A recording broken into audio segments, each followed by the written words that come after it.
안녕하세요. 지식개혁 한류를 꿈꿔라의 김성윤입니다. 오늘 다룰 주제는 미국의 범죄사뿐만 아니라 문화, 특히 영화사에서 그 기괴함과 끔찍함으로 많은 영감을 준 악명 높은 연쇄살인범인 에드 게인, 영어에서는 긴이라고 부르지요. 그런 에드 게인의 심리 분석을 다룰 것입니다. 총 15꼭지로 이루어진 분석으로 다소 길 수 있습니다. 그래서 한편으로 이를 모두 시청할 수 있을 뿐만 아니라 15편으로 나눠 원하는 부분만 볼 수 있게 했습니다. 하지만 지금까지 나온 에드 게인의 심리 분석과 다른 총괄적인 분석으로 집중만 하신다면 결코 지루하지 않을 겁니다. 그러면 오늘 이야기를 시작하겠습니다. 에드 게인의 아버지 조지 필립 게인은 독일계의 어거스타 윌헬민 게인과 1900년 7월 7일 결혼합니다. 40년간 외딴 고립된 삶을 살며 이어진 이 둘의 결혼 생활은 결코 행복하지 않았습니다. 그는 가죽을 다루는 무도장이나 목수나 자신의 가게를 운영하는 등 한 가지 일에 정착하지 못했던 소심하지만 자식에게는 폭력적이었던 알코올 중독자였습니다. 알코올 중독이 너무 심해 어떤 한 가지 일자리를 오래 가질 수 없었습니다. 당연히 에드의 어머니는 이 때문에 그를 싫어했습니다. 1940년 에드의 아버지 조지는 심장마비로 66세의 나이로 세상을 떠납니다. 에드의 어머니인 어거스타는 역사상 가장 끔찍하고 기괴한 범죄자들 중 한 명의 어머니입니다. 그녀는 에드에게 섹스는 악이고 여자는 악마의 도구라고 주입하려고 애썼던 신을 두려워하는 매우 종교적인 여자였습니다. 하지만 아이러니하게도 그녀가 에드의 어머니가 아니었다면 과연 에드가 그런 범죄자가 되었을까요? 당연히 그렇지 않았을 겁니다. 그녀는 미네소타의 국경을 흐르는 미시시피 강의 위스콘신주 라크로스라는 곳에서 1878년 태어났습니다. 그녀는 19세기 중엽 올드 루터파가 독일로부터 대탈출을 하던 시기에 프로시아를 떠나 미국에 정착한 독일 이민자의 아밀리아와 프레드릭 레케의 8자식 중 한 명으로 태어났습니다. 올드 루터파는 루터 교회의 개혁과 변화에 저항하는 보수주의자들이었습니다. 이들은 교인들에게 모든 인간의 생각과 행동은 죄와 죄의 동기로 오염되어 있으며 이로 인해 모든 인류는 지옥에서 영원히 저주를 받을 것이라고 가르쳤습니다. 독일인들은 19세기 위스콘신에 정착한 가장 큰 이민자 집단이었습니다. 1900년 12월 11일 어거스타는 어머니가 독일 이민자인 조지 필립 게인과 위스콘신주 버논 카운티에서 결혼합니다. 그리고 1902년 첫째 아들 헨리 조지 게인을 낳았습니다. 그리고 1906년에 이 영상의 주인공인 에드워드 테오도르 게인을 낳았습니다. 사실 영어권에서는 게인이라 부르지 않고 긴이라고 부릅니다. 그녀는 엄격한 루터파 교인으로 술 마시는 것이나 자위와 같은 성적 일탈을 극혐했습니다. 그리고 그녀는 자신을 제외한 모든 여자는 남자를 유혹하려는 악마가 보낸 창녀라고 두 아들에게 귀의 못이 박힐 정도로 가르쳤습니다. 에드에게도 크게 영향을 미친 그녀와 남편 즉 에드의 아버지와의 관계에 우리는 주목할 필요가 있습니다.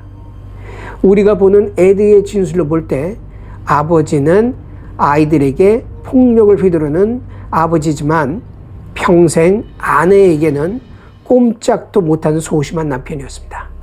그녀는 남편을 쥐잡듯이 몰아붙이는 여자였습니다. 그녀는 집안에서 독불장군이었습니다. 그러면 그녀는 왜 가부장적 사회인 1900년대쯤에 남편을 무시했을까요? 우리는 여기에 이러한 합당한 추론을 할 수 있습니다. 그녀의 남편은 원래부터 술주정꾼이 아니었습니다. 그 이유는 종교적으로 깐깐한 어거스타가 술주정꾼을 남편으로 맞이할 리가 만무하기 때문입니다. 하지만 그녀는 자신의 술주정꾼이었고 생활에 무능한 아버지를 끔찍하게 싫어했던, 그러나 감히 아버지를 비난할 수 없었던 사람이었습니다. 이런 그녀의 경험은 아버지의 모습을 자신의 남편에게 투사했습니다. 어릴 때 대들고 공격하지 못했던 아버지와 지금의 남편을 동일시해 아버지에게 하지 못했던 공격을 남편에게 하기 위해 남편을 아버지와 동일한 술주정꾼으로 만드는 것입니다. 그리고 그녀의 주문대로 실제로 그녀의 남편은 아버지와 같은 술주정꾼이었고 생활에 무능한 존재가 되었습니다. 이런 심리 과정을 정신분석학에서는 투사적 동일시라고 합니다. 그녀의 남편에 대한 큰 실망과 평생 지속되는 엄청나고 집요한 공격은 이런 평생을 이어지는 남자에 대한 실망을 배제하고 해석하기 힘듭니다.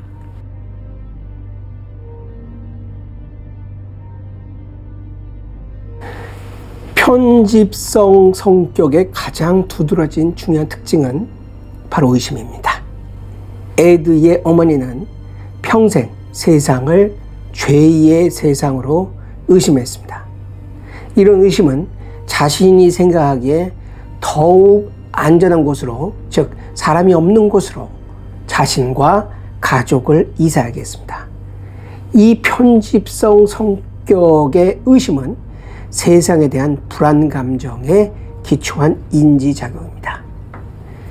에드의 어머니는 겉으로는 매우 강한 여성 같지만 속으로는 불안이 자욱하게 깔린 성격의 소유자였습니다.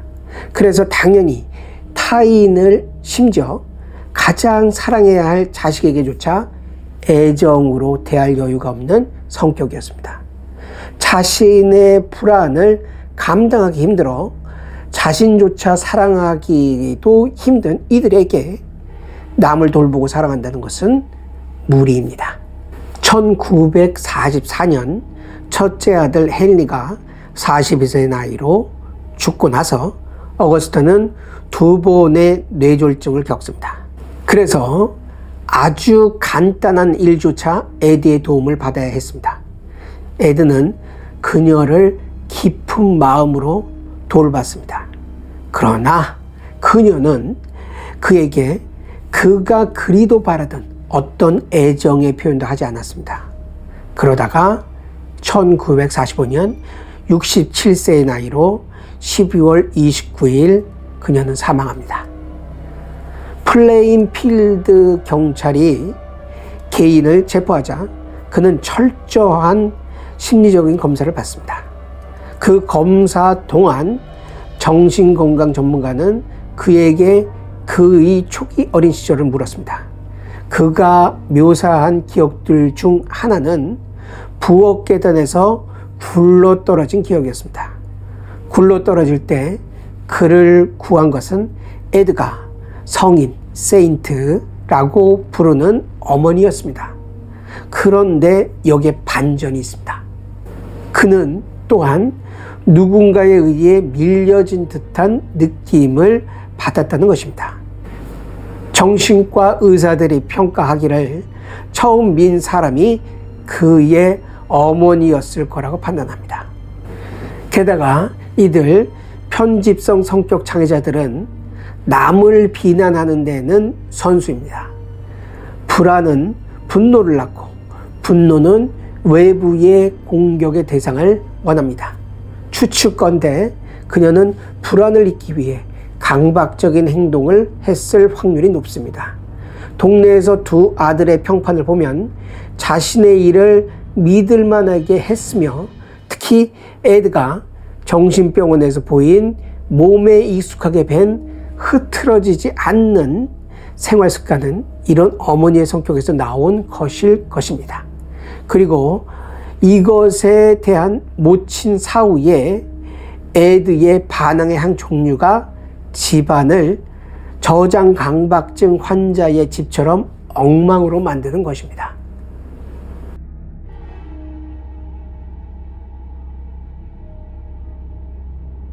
학창 시절 그의 성적은 평균이었으며 읽기를 특히 잘했습니다. 그러나 그의 발음의 문제로 종종 왕따를 당했습니다. 또 약간의 사시로 인해 아이들에게 놀림을 당하곤 했습니다. 그의 여성스러움으로 학교에서 조롱받기도 했습니다.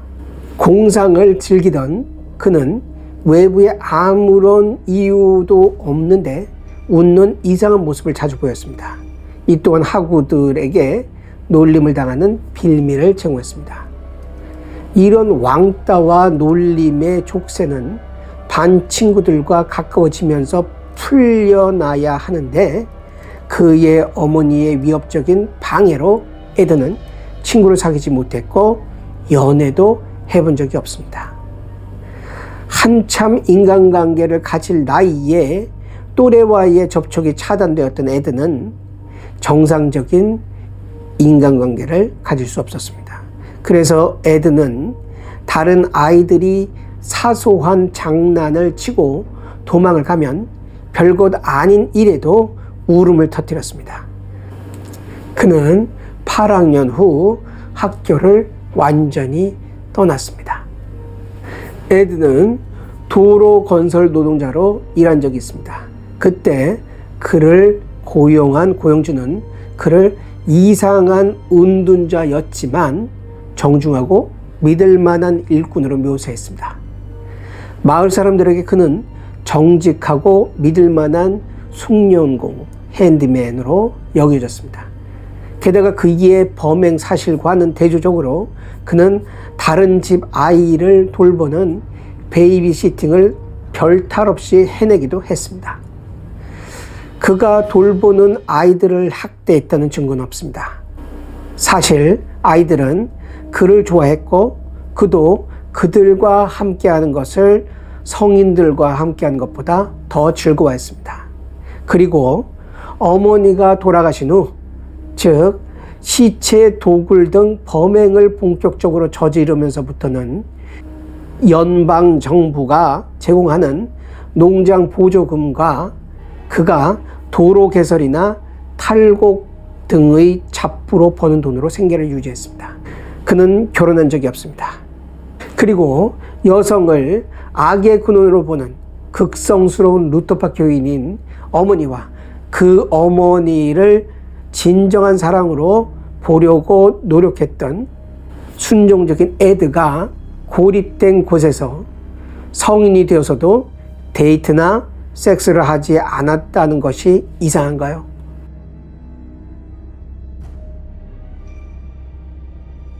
가스라이팅이란 스스로의 판단력을 의심하도록 만들어서 판단을 다른 사람에게 의존하도록 만드는 행위를 의미합니다. 이는 사이코패스처럼 학술적인 용어는 아니지만 어떤 현상을 꼭 집어서 표현할 수 있어서 대중들에게 널리 유행되는 용어입니다. 그래서 전문가조차 이 용어를 대중들과 소통할 때 사용합니다.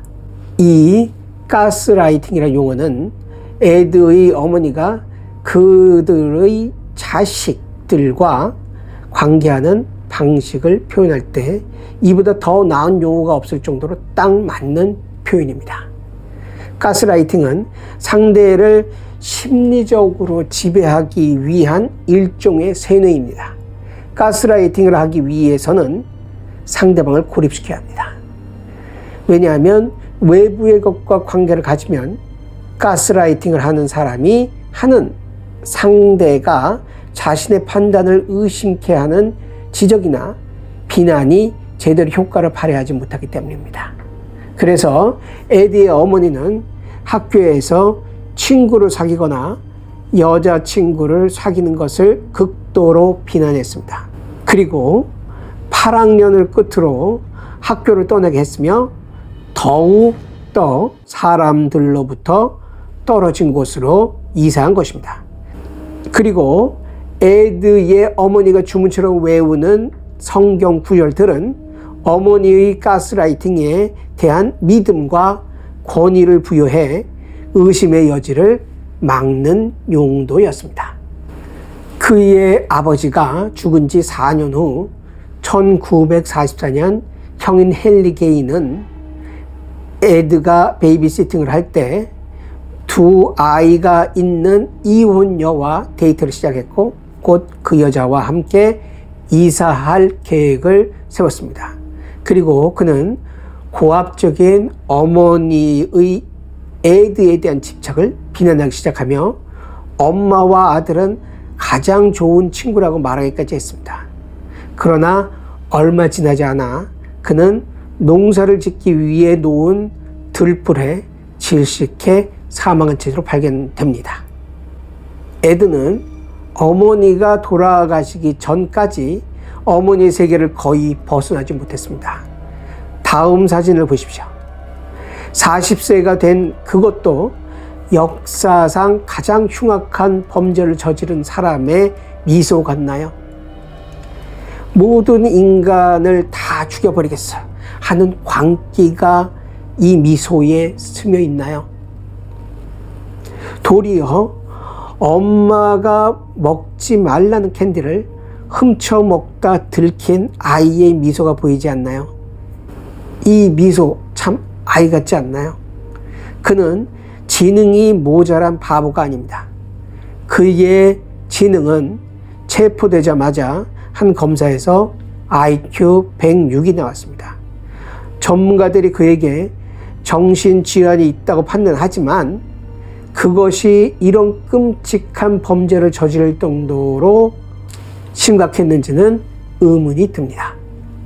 그는 체포되어 정신병원에 있을 때 전혀 정신적인 문제를 일으키지 않았다고 합니다.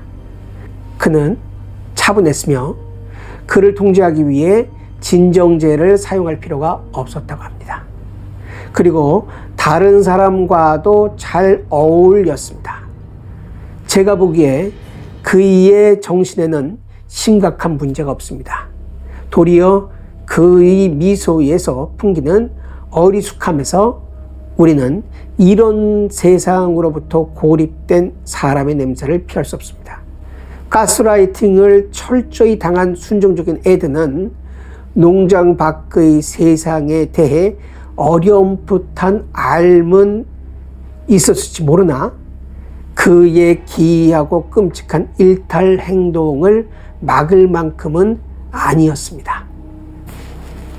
에드에 관한 이런저런 사실들. 지능. 그는 체포되자마자 정신적으로 온전한지를 판단하기 위해 지능 검사를 했으며 결과는 IQ 106으로 평균에 해당된다고 나왔습니다. 학창시절 평균적인 학생이었고 읽기를 특히 잘했습니다. 그러나 그의 발음의 문제로 종종 왕따를 당했습니다. 그의 키는 5피트 7인치 대략 170cm의 마른 체격을 가졌다고 합니다. 그의 식성은 이렇습니다. 그의 농장에는 전기가 들어오지 않았습니다. 그의 찬장에는 기본적인 통조림이나 오토밀 그리고 빵 그 이상은 없었습니다.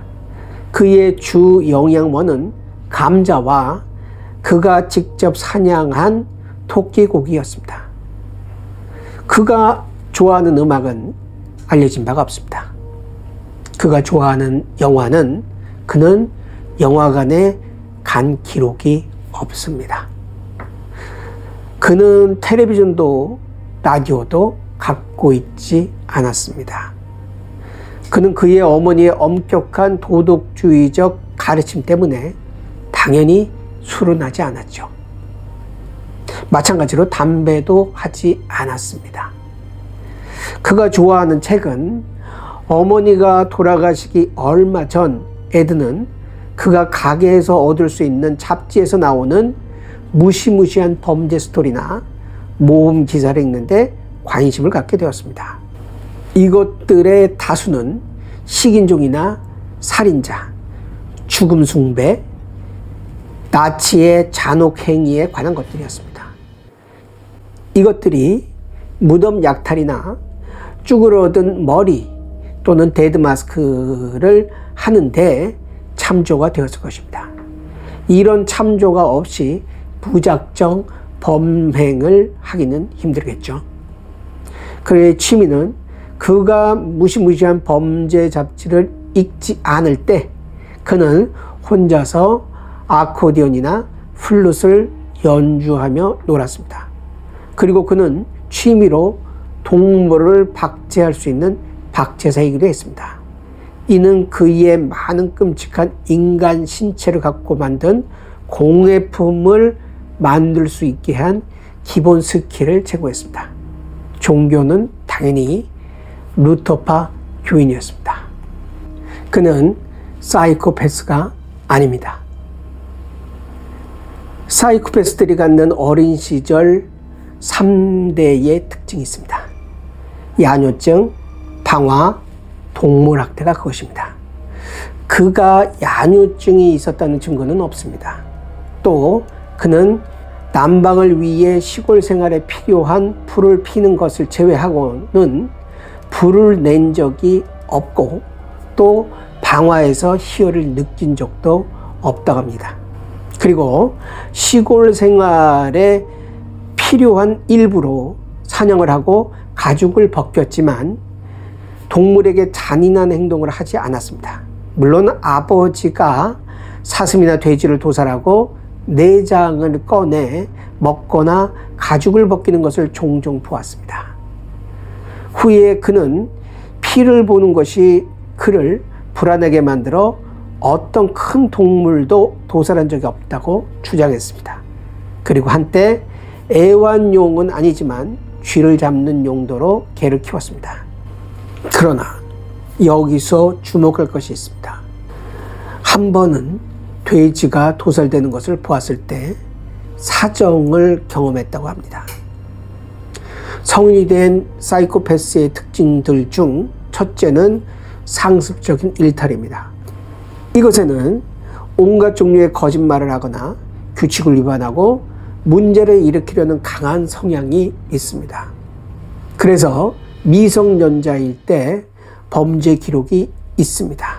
그러나 겉으로 착실하면서 속으로 온갖 일탈행위를 저지르는 사이코패스와 달리 그는 겉으로뿐만 아니라 속으로도 이것에 해당되지 않았습니다. 둘째 특징은 1차적인 강한 자극을 추구한다는 것입니다. 이는 강한 충동성과 그로 인해 벌어진 사건에 대해 책임감을 느끼지 않으며 깊은 감정을 느끼지도 않는다는 것입니다. 어머니가 돌아가시기 전의 모습에서 이런 것을 에드에게 찾기 힘듭니다. 세 번째 특징은 자기중심적인 사고입니다.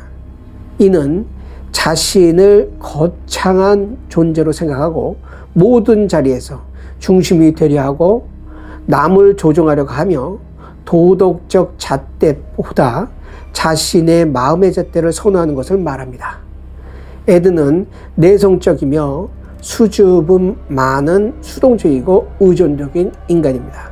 이런 에드에게서 이런 모습을 찾는 것은 어불성설이겠죠. 아무리 에드가 범죄 역사상 남을 만큼 끔찍하고 기이한 범행을 저질렀지만 지금까지 보듯 그는 결코 사이코패스가 아니었습니다. 에드의 살인은 2명뿐이었을까요? 그가 공식적으로 살인한 것으로 인정되는 것은 2건뿐입니다.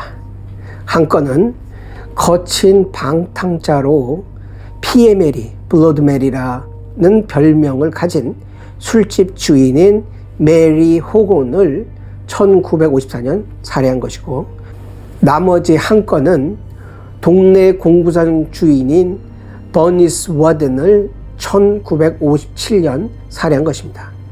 두 명 모두 50대 여인으로 어머니와 같은 또래의 여성이었습니다. 이 두 살인은 3년을 간격으로 두고 일어났습니다. 간격이 너무 길죠. 이렇게 에드가 살인한 사람이 2명뿐이었을까요? 이 두 건 이외의 전과 기록은 없습니다.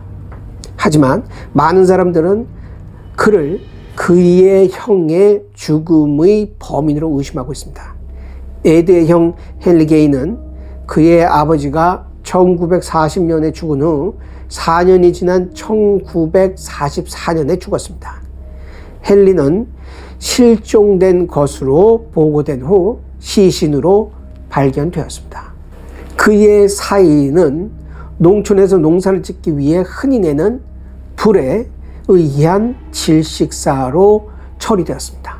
하지만 에드는 그의 아버지의 죽음 앞에서처럼 형의 죽음 앞에서 조금의 감정의 미동도 보이지 않았습니다. 사건 당시 헨리의 머리에는 몽둥이로 맞은 타박상이 남아있는 것으로 보고되고 있습니다. 이미 말했듯이 에드가 베이비시터로 일할 때 헨리는 두 아이가 있는 이혼녀와 데이트를 시작했습니다. 그리고 곧 그 여자와 함께 이사할 계획을 세웠습니다. 그리고 그는 고압적인 어머니를 비난했습니다. 이 외딴 곳에서 누가 그를 살해했을까요? 그의 형의 죽음을 제외하고도 그는 실제로 2건의 실종 사건의 용의자로 올랐던 적도 있습니다. 8살의 조지아 위클러와 15살의 에브린 하틀리의 납치 실종에 에드는 유력한 용의자로 지목되어 조사를 받았습니다. 그 이유는 에드의 거주지에서 그렇게 멀지 않은 곳에서 사건이 벌어졌으며 사건 당시 목격자들이 본 납치범의 차량이 1936년형 포드 세단과 에드가 소유하고 있던 차량 1937년형 포드 세단이 거의 같았다는 점 때문입니다. 물론 본인이 범행을 부인했고 거짓말 탐지기 조사도 통과했으며 별다른 물증도 없었기 때문에 또 그가 중년의 여성을 타겟팅한다는 점에서 어린 소녀와는 일치하지 않는다는 점에서 오늘날에도 이 사건을 그와 관계가 없다고 봅니다. 에드의 성격. 그는 사회적으로 서투른 인간이었습니다. 그는 2명의 아들 중 둘째였습니다. 그는 부끄러움이 많고 조용한 소년이었습니다. 그의 여성스러움으로 학교에서 조롱을 받기도 했습니다. 사회적으로 서투른 학생이었습니다. 그가 친구를 사귀려 할 때마다 엄마는 그를 버렸습니다. 또 그는 어머니 말에 의해 움직이는 수동적인 인간이었습니다. 그는 어머니가 돌아가시기 얼마 전까지 능동적으로 행동한 적이 없습니다. 왜냐하면 불안한 마음에 타인을 지배하고 통제하는 성격의 어머니, 그래서 평생을 가스라이팅한 에디의 어머니가 이를 용납하지 않았을 것이기 때문입니다. 게다가 그의 형 헨리처럼 그는 어머니에게 반항하지도 않았으니 말 다했죠. 그는 의존적 인간이었습니다. 수동적이고 순종적인 인간인 에드가 어머니에게 의존적인 것은 당연한 귀결이었습니다. 그러나 여기서 한 가지 주목해야 하는 것은 에드가 충분히 성인으로 독립할 나이가 지났음에도 이런 의존적인 인간으로 남은 것은 다분히 그의 선택도 들어간 것이라는 것입니다. 헨리처럼 에드도 어머니를 거부하고 벗어날 수 있었습니다. 하지만 그는 세상과 직면하기보다 그의 어머니의 치마폭 뒤에서 세상과 관계하기를 택한 것입니다. 그는 고립적 인간이었습니다. 물론 그는 극단적인 은둔형 외톨이는 아니었습니다. 즉 자발적으로 세상과 관계를 끊고 사는 은둔자는 아니라는 것입니다. 하지만 그의 기괴한 범행이 보여주듯 그는 물리적인 것뿐만 아니라 정신적으로도 사회적 관계끼를 잘 몰랐습니다. 그래서 그 끔찍한 범행을 했고 한 후에도 아이 같은 미소를 지은 것입니다. 그는 순진한, 그래서 무시무시한 인간이었습니다. 순진하다는 어휘에는 첫째, 마음이 꾸밈이 없고 참되다는 뜻도 있지만 또 세상 물정을 잘 몰라 어리숙하다는 의미도 있습니다.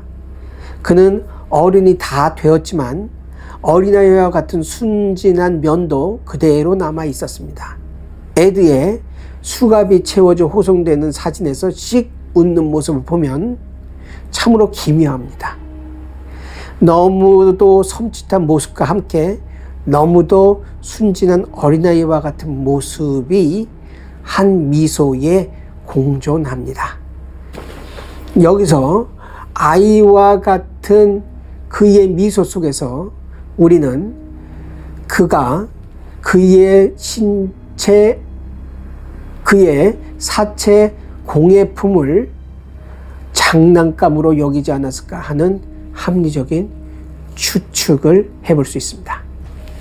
왜 시체로 물건을 만들었을까요? 그는 왜 엽기적인 시체 공예품을 만들었을까요? 일반적으로 이런 해석이 지배적입니다. 에드 게인과 그의 어머니의 관계는 히치콕의 영화 사이코의 노만 베이츠와 그의 어머니 간의 유명한 관계에 영감을 주었다. 에드가 그의 어머니에게 불건강한 애착을 가진 것은 의문의 여지가 없다. 그는 그녀를 숭배했고 그녀를 세인트, 즉 성인이라고 불렀으며 그녀의 죽음 후 그는 그녀에게 다가가기 위해 그의 시간을 모두 사용했다. 그의 어머니 어거스타는 성인과 거리가 멀었으며 실제로 지배적이고 학대적이었다. 이런 어머니를 보낼 때 느끼는 슬픔은 그가 감당하기 힘든 것이었다. 특히 그는 이 압도적인 감정을 가지고 홀로 너무 오랫동안 고립되어 있었다. 에드 게인을 미국 범죄사에서 그 악명을 길이 남길 수 있게 한 것은 우리의 상상을 초월하게 하는 시체 공예품 때문이었습니다. 인간 가죽으로 만든 마스크 9개, 두개골로 만든 그릇 다수, 여자 머리 10개, 머리 윗부분은 톱으로 잘렸습니다. 인간 피부로 만든 의자보 다수, 그 여자 유두로 만든 허리띠, 얼굴 가죽으로 만든 전등 갓, 침대 기둥의 두개골 다수, 창문 블라인드 줄에 입술 한 쌍, 코 4개, 구두 상자 안에서 발견된 여성의 성기 9개, 냉장고에서 발견된 인간 장기 다수가 그것입니다. 경찰이 수사하러 그의 집에 들어갔을 때 머리가 잘려나가고 배는 열려져 내장이 모두 꺼내진 워든 부인의 시체가 주렁주렁 매달려 있었습니다. 침실에는 사람 머리가 가지런히 놓여 있었고 벽에는 여러 얼굴 가죽 같은 게 걸려 있었습니다. 해골로 만들어진 컵, 심지어 프라이팬에는 심장을 굽고 있는 등 시인까지 한 흔적도 발견되었습니다. 마당에서는 10구쯤 되는 시신도 나왔습니다. 가장 엽기적인 것은 여성의 피부로 옷을 만들어 입고 얼굴 피부를 쓰고 여성 성기를 걸치고 보름달이 뜰 때 외따로 떨어진 자신의 농장 주변을 산책하고 다녔다고 합니다. 심지어 이런 상태로 북을 두드리고 춤을 추곤 했다고 합니다. 그는 어머니를 경외해서 자식과 소통했다. 그의 성 정체성도 그녀와의 관계를 통해 형성되었다. 에드 자신의 정체성은 너무 연약하고 희미했다. 일단 어머니가 돌아가시자 그는 자신을 살리기 위해 그녀가 필요했다. 그래서 그는 그의 어머니를 상기시켜줄 시체들의 부분들을 수집했다. 그리고 성전환을 원했다. 그는 그의 어머니에게 더 가까이 갈 수 있다면 뭔 일이라도 다 할 수 있을 듯 말이다. 그의 범죄는 그의 어머니에게로 다가가기 위한 노력이다. 이것이 그의 시체 공예품에 대한 지배적인 해석입니다. 그런데 과연 그럴까요? 나는 다르게 생각합니다. 그가 사람의 인체로 만든 대부분은 여성적인 것이었습니다. 그리고 그것도 바느질을 해서 만든 것들이었으며 여성의 물품이기도 했습니다. 여기에는 어머니의 복원과 함께 성적인 욕구도 함께합니다. 최초의 무덤 도구인 어머니의 시신을 꺼낼 때만 해도 어머니를 복원해야겠다는 마음이 있었을 것입니다. 하지만 몇 년간 계속되는 거스라는 동료와의 시체 도굴과 그 시체로 다양한 공예품을 만들면서 그는 성적 욕구를 느꼈고 성적 만족을 느꼈을 것입니다. 이런 판단의 결정적인 증거는 시체의 피부로 만든 옷과 마스크, 그리고 여자 성기를 알몸에 두르고 보름달 아래 신나게 춤을 추며 한껏 기쁨에 찬 에드의 모습이었습니다. 일반적으로 이 모습은 자신이 여성이 되었다는 성전환의 실현에서 오는 기쁨을 해석됩니다. 하지만 나는 여자와 하나가 되었다는 도착적인 성욕의 충족으로 해석합니다. 성도착 중에는 페티시즘이라는 것이 있습니다. 이는 여성의 속옷이나 장신구를 보면 성적 흥분을 느끼는 일종의 성도착입니다. 어떤 성도착 범죄자는 자신이 죽인 여인의 머리카락을 꼬아서 간직하고 다녔다고 합니다. 그가 여성 시체로부터 만든 다양한 여성적인 물품들은 이런 페티시즘적인 작품이었습니다. 그리고 이런 페티시즘 중에는 이성의 복장을 입으면서 성적 흥분을 느끼는 것을 의상도착적 페티시즘 내지는 그냥 의상도착증 트랜스베스티즘으로 부릅니다. 에드가 성전환을 통해 여성이 되려고 했다고 해서 그가 여자에게 무관심한 동성애자나 무성욕자가 아닙니다. 그에게도 분명 성욕은 존재합니다. 물론 그가 이런 물품을 보거나 만지거나 몸에 걸치면서 자위와 같은 성적 행동을 했다는 말은 없습니다. 우리는 그가 실제로 했으면서 말만 하지 않은 것인지는 알 수 없습니다. 그러나 우리가 추측컨대 그는 여자는 악마의 도구이며 성교뿐만 아니라 성욕은 죄악이라는 어머니의 강압적인 가르침에서 평생을 살아온 남자입니다. 매일 학교에서 돌아오면 그의 어머님의 이런 가르침은 반복적으로 이루어졌습니다. 어릴 적 한 번은 에드가 자위를 하다가 걸렸습니다. 어머니는 그의 성기를 붙들고 마구 흔들면서 자위를 비롯한 성욕은 죄악이라고 설교했다고 합니다. 또 한 번은 그의 성기에 침을 뱉도록 시키기도 했습니다. 반항할 줄 몰랐던 에드는 그 또래의 아이들처럼 스폰지처럼 어머니의 말을 곧이곧대로 받아들였습니다.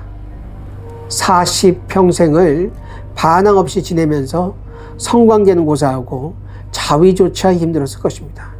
그러나 아무리 그렇다고 해도 성욕이 사라지는 것은 아니죠.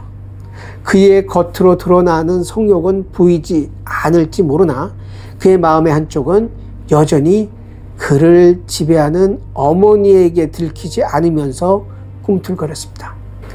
레깅스 재료인 엄마와 같은 여인은 악인 여성을 탐하는 성욕이란 어머니로부터의 비난을 잠재우는 장치입니다.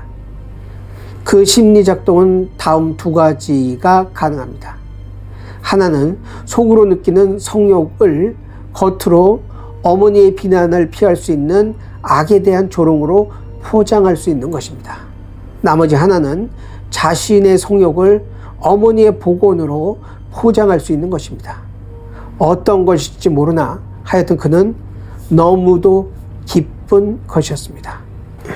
에드가 시체 공예품을 만들게 한 동기에는 성욕 이외에도 네크로필리아나 많은 시체를 좋아했던 범인들이 그러했던 죽음 빼기 욕망이 있습니다. 이는 쉽게 말하면 난 죽음이 두렵지 않아 하는 데서 오는 희열입니다. 이 죽음 빼기 욕망은 인간의 가장 근원에 있는 죽음의 공포를 빼면서, 즉 줄이면서 불안을 통제하라는 불안 통제 욕망의 한 하위 욕망입니다. 우리들은 일반적으로 죽음의 위험이 있는 곳을 피합니다. 하지만 아이러니하게도 그런 곳을 찾는 스릴 추구의 욕망도 있습니다. 사람들은 공포 영화를 즐기고 번지 점프를 하고 중국의 잔도끼를 걷는 무모한 듯 보이는 짓을 돈을 내가면서 합니다. 그 이유는 바로 공포 영화와 마주함으로써 막연히 갖고 있던 끔찍한 죽음의 불안 공포를 줄이려는 것입니다. 이 욕망이 바로 죽음 빼기 욕망입니다. 인간들은 파괴 욕망의 발현인 분노 없이도 살인할 수 있습니다. 아즈마 시니치로의 경우처럼 궁금증이나 호기심으로 범인들에 의해 느껴질 수 있는 살인 충동을 일으킨 것은 바로 죽음 빼기 욕망 때문입니다. 우리나라의 연쇄살인범의 대명사인 유영철이 피해자를 자신의 욕실에서 웅장한 영화음악을 틀어놓고 몇 시간에 걸쳐 정성껏 피해자를 해체했던 이후에는 단순히 시체 유기와 은폐를 위한 것뿐만 아니라 이 욕망, 즉 죽음 빼기 욕망도 작동한 것입니다. 연쇄살인의 동기로 이 욕망은 거의 빠지지 않는 욕망입니다. 성욕과 죽음 빼기 욕망 이외에도 에드가 여성의 시체를 갖고 했던 극악한 행동 속에는 악을 응징하는 기쁨도 자리 잡고 있습니다. 평생 그의 어머니로부터 귀에 못이 박히도록 듣던 여자는 악마가 보낸 도구라는 말을 듣고 그는 자랐습니다. 이 악인 여성의 시체를 갖고 노는 것은 이런 악을 응징하는 선한 행동이 되는 것입니다. 이 또한 즐겁고 칭찬받아 마땅할 일이라고 그는 생각했습니다. 이외에 어머니와 같은 또래의 여성을 살해한 것은 어머니의 복원을 위한 것이라기보단 어머니와 세상에 대한 분노를 보여준 것으로 저는 해석합니다. 워든 부인의 사냥감을 사냥 후 해체해서 매달아 놓은 듯한 끔찍한 모습에서 우리는 어머니에 대한 그리움을 보기보다는 그녀에 대한 분노와 조롱을 봅니다. 가학적 권력자와의 통일시. 아버지와 어머니 그리고 형 에드 4명으로 이루어진 집에서 가장은 아버지였습니다. 그는 알코올 중독자로 자신에게 폭언과 폭행을 일삼는 아버지였습니다.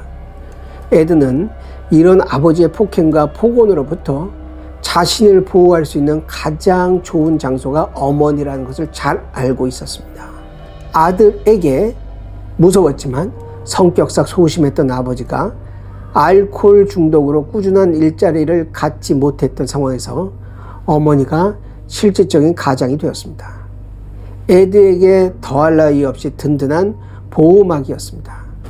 하지만 그의 어머니는 에드를 사랑하고 감싸줄 수 있는 여인이 아니었습니다.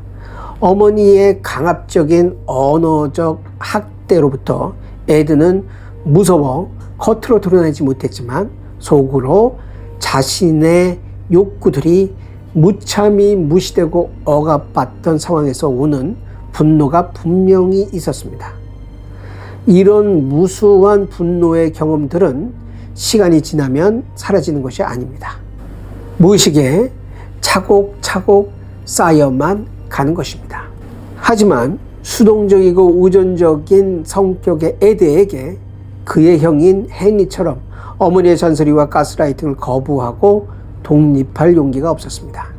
사춘기가 지나고 성인이 된 에드에게 어머니의 가스라이팅을 거부하고 독립할 욕망이 없을 수 없습니다. 그러나 현실적으로 그럴 용기가 나지 않았습니다.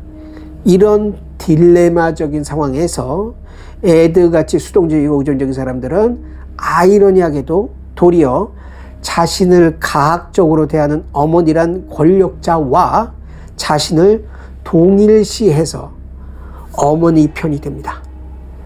그리고 더 적극적으로 어머니의 손과 발이 되어주기도 합니다.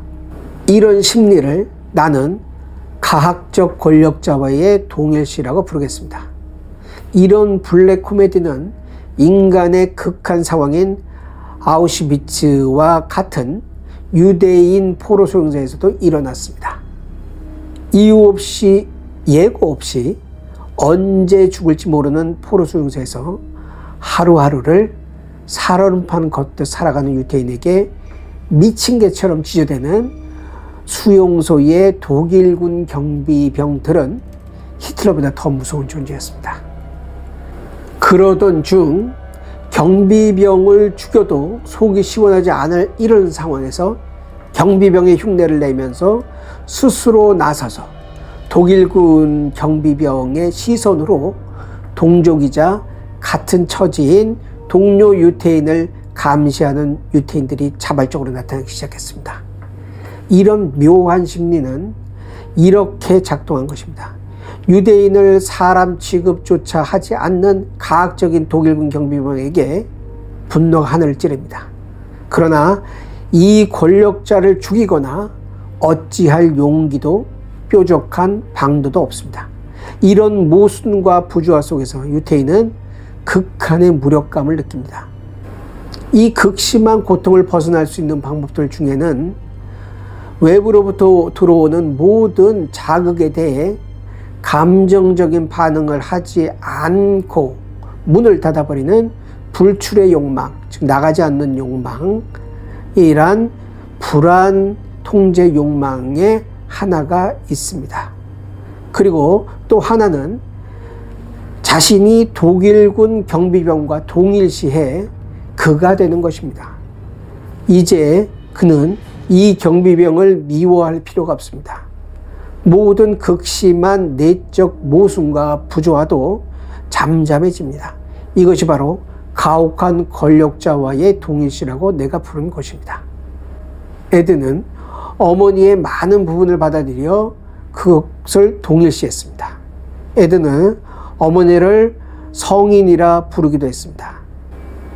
이렇게 성장기에 벗어날 수 없는 보호자, 그러나 가학적인 보호자와의 갈등의 불편함을 그 보호자와 동일시를 통해, 즉 그 보호자의 말이나 특성이 자신의 것이라고 믿고 동일시함으로써 벗어나려는 욕망이 가혹한 권력자와의 동일시입니다. 그에게 어머니의 죽음은 어떤 것이었을까요? 1935년에는 어머니가 67세로 사망합니다. 에드는 어머니로부터 애정은 고사하고 학대만 당했지만 극진히 어머니의 병간호를 했다고 합니다. 그의 어머니의 죽음은 평생 의지했던 어머니의 죽음이어서 혼란스러웠지만 에드에게 해방감을 준 것도 사실인 것 같습니다. 쉽게 말하면 시원섭섭한 것이죠. 어머니가 돌아가시자 그는 어머니가 쓰시던 많은 방들을 못을 받고 일체 사용하지 않았습니다. 그래서 어머니가 돌아가신 지 10여 년이 지나 워든 부인의 수사로 경찰이 집을 둘러봤을 때 방들은 일체 손대지 않은 채 10여 년간의 쌓인 먼지가 수북히 있었다고 합니다. 어떤 이들은 이를 그녀를 모시기 위한 사당으로 꾸민다거나 기억을 간직할 공간으로 만들기 위한 것으로 봅니다. 하지만 나는 다르게 생각합니다. 이는 단지 어머니를 자신의 삶에 40평생 했듯이 간섭하지 못하게 하려는 조치로 보는 것이 맞습니다. 그 이유는 어머니의 생전과 사후의 에드의 관심 세계와 그에 따른 생활 세계가 어마어마한 변화를 보였기 때문입니다. 어머니가 돌아가신 후 에드는 제대로 꾸준히 일을 하지 않았습니다. 에드는 정부에서 보조금을 받으며 마을 사람들의 잡일이나 하면서 외딴 집에서 홀로 살았습니다. 그리고 그의 집은 강박적으로 정돈했을 어머니의 집안과 극과 극으로 엉망이 되어 있었습니다. 경찰이 그의 집에 와서 집안을 조사하러 돌아다닐 때 마룻바닥에 썩은 쓰레기들이 발 디딜 틈도 없이 널브러져 있었다고 합니다. 그는 경찰에게 자신의 어머니를 성인이라고 했습니다. 이 말이 사실이라면 어머니가 자식에게 성인으로 존경될 정도였다면 분명히 돌아가신 후에도 에드의 삶의 길잡이가 되었을 것입니다. 돌아가셨거나 지금 만날 수 없는 누구를 너무도 고려하면 우리는 함입, 인트로젝션을 합니다. 함입이란 동일시의 일종으로 어떤 외부 대상도 나와 다른 생각과 느낌을 가진 존재임을 인정하면서도 자신의 내면 속으로 이를 받아들이는 것입니다. 예를 들어서 사별한 아내가 남편의 심상과 이미지에 대한 동일시를 하여 남편이 현실에 있는 것으로 여기면서 매사를 처리할 때 마음속에 남편과 대화를 하며 원망도 하고 그리워도 하는 것을 말하는 것입니다. 이것을 에드는 어머니에 대해 했을까요? 아닙니다. 심지어 그는 그의 생활 공간에서 죽은 새 가족에 대한 기억을 나오지 못하도록 봉인해 버렸습니다. 그리고 그의 진술에서 어머니와 대화를 했다는 단서를 찾을 수 없습니다. 그래서 우리는 그의 진술에서 어머니와 대화를 했다는 단서를 찾을 수 없는 것입니다.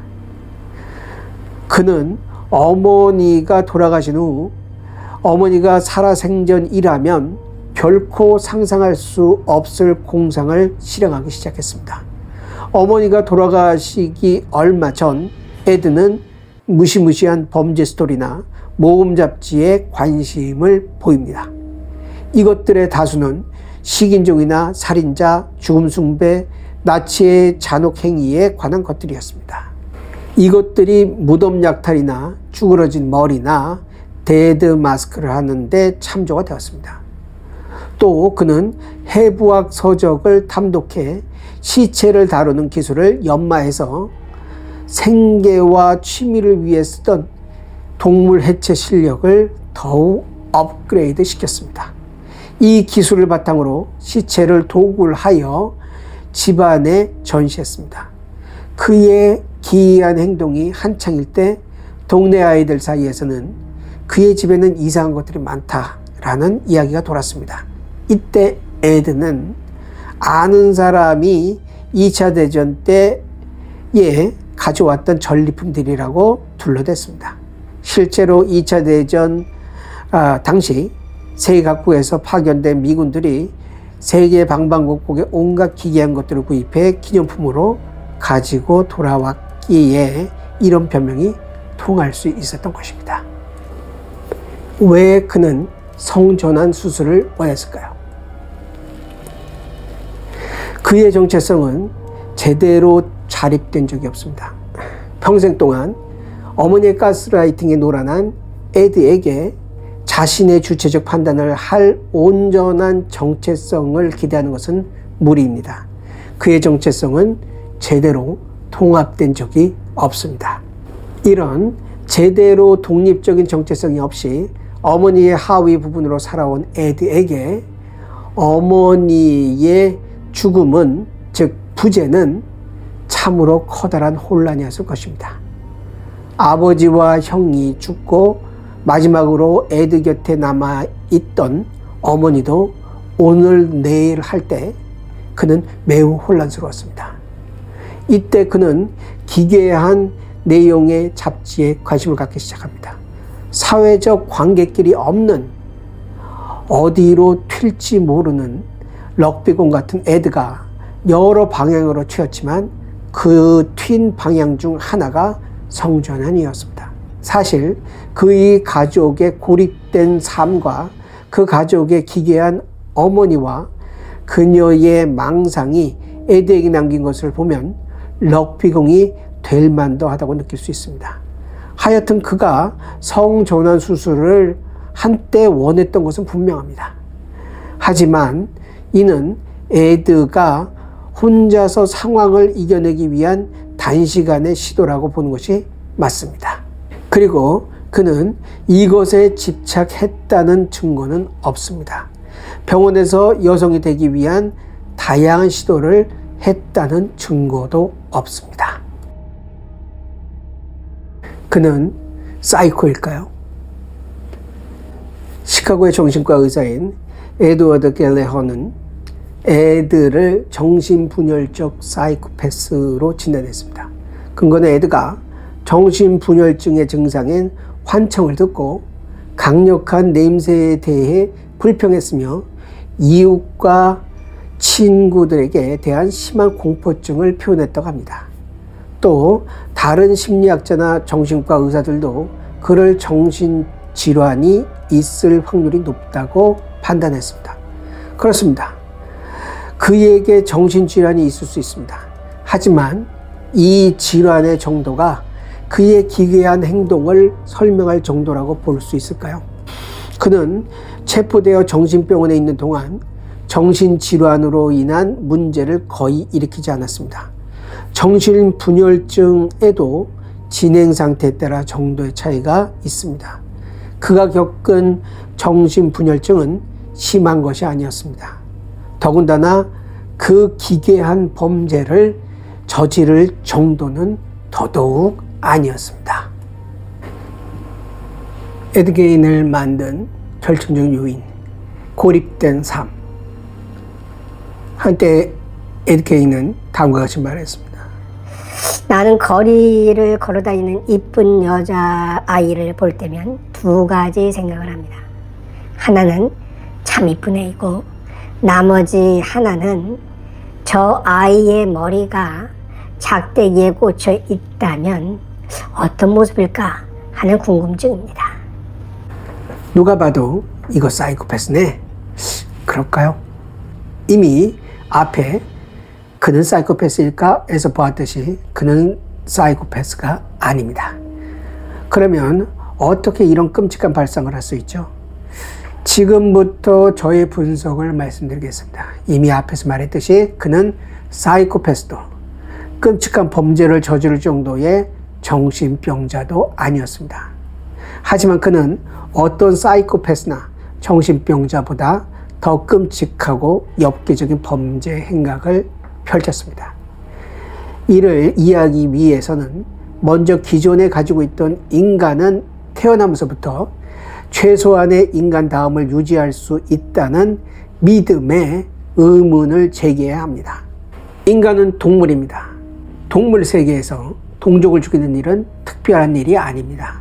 물고기나 가재 등을 키우다 보면 한 마리의 강한 놈이 어항을 혼자서 차지하기 위해 다른 동료들을 공격해 죽이는 일은 흔합니다. 게다가 인간은 닭의 무리 속에서 자라면 닭이 되고 늑대의 무리 속에서 자라면 늑대가 될 수 있을 만큼 열린 선천적 가능기를 갖고 태어납니다. 이런 인간은 자라는 과정에 따라 이웃을 사랑하는 배려심 많은 인물이 될 수도 있고 언제든지 살인할 수 있는 살인병기로도 자랄 수 있습니다. 이런 극과 극을 낳는 열린 선천적 가능기를 가진 인간은 태어난 환경과 관계없이 자신이 선천적으로 갖고 태어난 내적이고 외적인 세계와의 관계, 가능길대로 사는 닫힌 선천적 가능길, 즉 본능대로 사는 동물과 다릅니다. 인간은 태어날 때 30여 가지의 반사 반응을 제외하고는 별다른 본능이라 할 만한 닫힌 선천적 가능기를 갖고 있지 않습니다. 이는 인간의 주요한 미스터리 중 하나의 답을 줍니다. 어떤 다른 동물과 달리 인간은 각각의 모든 사회와 문명마다 각각의 독특한 식습관, 예절, 놀이, 풍습 등을 갖는 인간만의 독특한 문화의 다양성에 대한 궁금증에 답을 줍니다. 다시 말해 인간의 열린 선천적 가능길은 인간의 문화의 다양성을 설명해 줄 수 있다는 것입니다. 열린 선천적 가능길의 증거와 그것의 위력은 놀랍습니다. 태어나서 인간의 손길이 닿지 않은 채 1800년에 프랑스에서 발견된 10살 정도로 추정되는 빅토르라는 아이는 신체적 이상이 없음에도 평생 간단한 언어조차 배우길 버거워했습니다.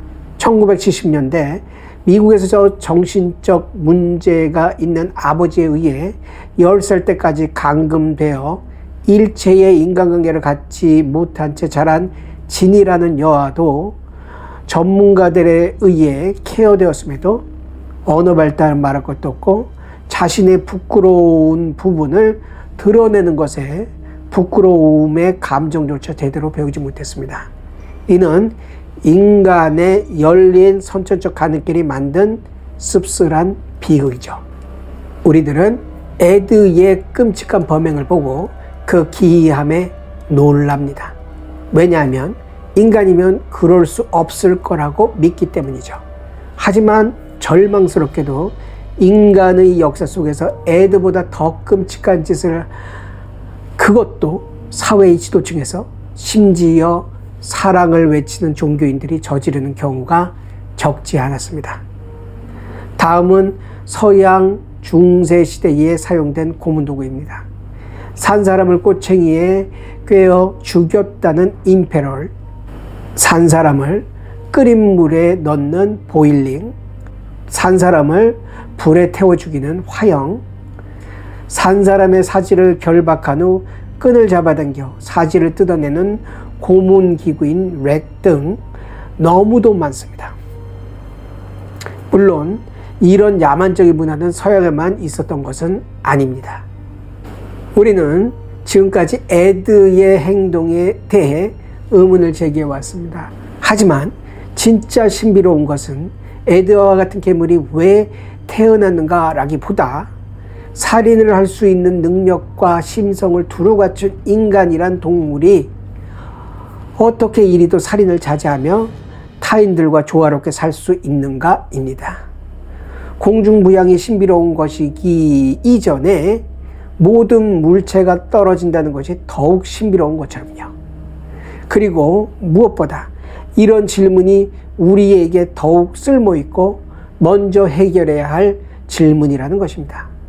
이 질문에 뉴턴을 비롯한 물리학자들은 답을 했고 이를 답하는 과정에서 인간은 많은 원리와 진실을 알았고 그 정보들은 우리의 삶을 곳곳에서 발전시키고 바꿔왔습니다. 왜 사람은 살인을 하지 않고 타인과 조화롭게 살 수 있는가에 대한 답을 할 기회가 있을 겁니다. 기대해 주십시오. 하여튼 그의 기괴한 범행의 원인을 그의 조현병과 같은 정신질환에 찾으려는 것은 너무 과한 해석입니다. 이보다 그의 어머니의 편집증적 성격과 그로 인한 가족 전체의 고립된 삶에서 인간다움을 제대로 체득하지 못한 부분을 원인으로 보는 것이 타당합니다. 에드는 영화관에 간 기록이 없습니다. 그는 텔레비전이나 라디오도 갖고 있지 않았습니다. 좋아하는 음악도 없었습니다. 고립은 인간을 인간답지 못하게 할 수 있습니다. 다시 말해 사회화가 제대로 되지 못한 인간은 비인간적인 환타지에 몰입하기 쉽고 이를 실행으로 옮기기 쉽습니다. 게다가 그의 주 영양원은 감자와 함께 그가 직접 사냥하고 해체해서 손질한 토끼고기였습니다. 그리고 그는 취미로 동물을 박제할 수 있는 박제사이기도 했습니다. 이런 경험은 인간 신체를 갖고 만든 그의 많은 끔찍한 공예품을 만들 수 있는 기본 스킬과 시체에 대한 꺼리낌 없음을 제공했습니다.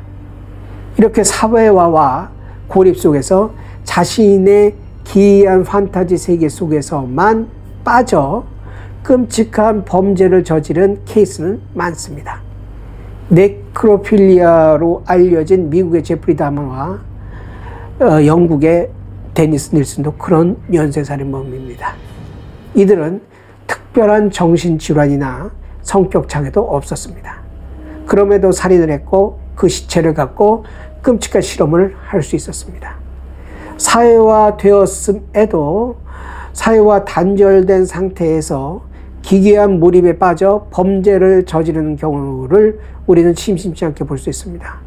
4명의 어린아이를 죽인 미야자키 치토무는 은둔형 외톨이와 같은 고립된 삶 속에서 엄청나게 많은 기괴한 비디오에 빠져 살인을 저지른 일본의 연쇄 살인범입니다. 지금까지 영상이 마음에 드셨다면 구독, 좋아요, 알림 설정 부탁드립니다. 감사합니다.